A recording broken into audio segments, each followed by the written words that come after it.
আমি আসিফ মাহমুদ।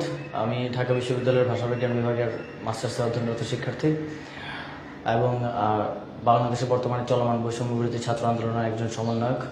আমরা দীর্ঘদিন ধরে কোটা বৈষম্যের একটা স্থায়ী সমাধানের জন্য চাকরিতে বাংলাদেশে যে অতিরিক্ত মাত্রায় কোটা রয়েছে সেটির সংস্কারের দাবিতে আন্দোলন করে যাচ্ছিলাম।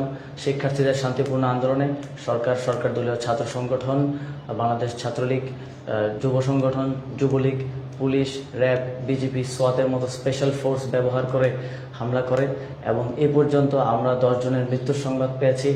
গত 3 দিন ধরে ব্যাপকভাবে আন্দোলনরত শিক্ষার্থীদের উপর হামলা করা হচ্ছে, তাদেরকে নিহত করা হচ্ছে। যখন আমি এই ভিডিও রেকর্ড করছি তখনও আমাদের প্রাইভেট বিশ্ববিদ্যালয়ের শিক্ষার্থীরা আন্দোলন করছেন, তাদেরকে গুলি করা হচ্ছে। আমরা জানতে পেরেছি একজন আহত শিক্ষার্থীকে যে অ্যাম্বুলেন্স দিয়ে নিয়ে যাওয়া হচ্ছিল সেই অ্যাম্বুলেন্সের ড্রাইভারকেও গুলি করে মারা হয়েছে।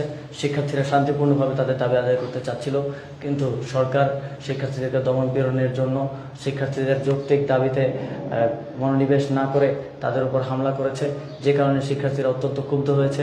শিক্ষার্থীদের পাশাপাশি এদেশের জনগণই আন্দোলনে নেমে এসেছে। জনগণ অভিভাবক হিসেবে শিক্ষার্থীদের পাশে দাঁড়িয়েছে এবং আমরা আহ্বান জানাচ্ছি আর রাজপথে নেমে আসুন, আমাদেরকে রক্ষা করুন। শিক্ষার্থীরা এক ঘোর অমানিসার সময় পার করছে। আমরা জানি না আমাদের মধ্যে কতজন জীবিত থাকবে শেষ পর্যন্ত। আমরা যারা আন্দোলনের সমন্বয় করছি তাদেরকেও পালিয়ে বেরোতে হচ্ছে, তাদেরকেও খোঁজা হচ্ছে অ্যারেস্ট করার জন্য কিংবা গুম করার জন্য।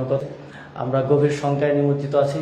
বিশ্ববাসীর প্রতি আহ্বান থাকবে, আপনারা এই আন্দোলনের দিকে একটি ক্লোজ লুক রাখুন, আপনারা অবজার্ভ করুন এবং আমাদের পাশে দাঁড়ান যে যেখানে আছেন সেখান থেকে।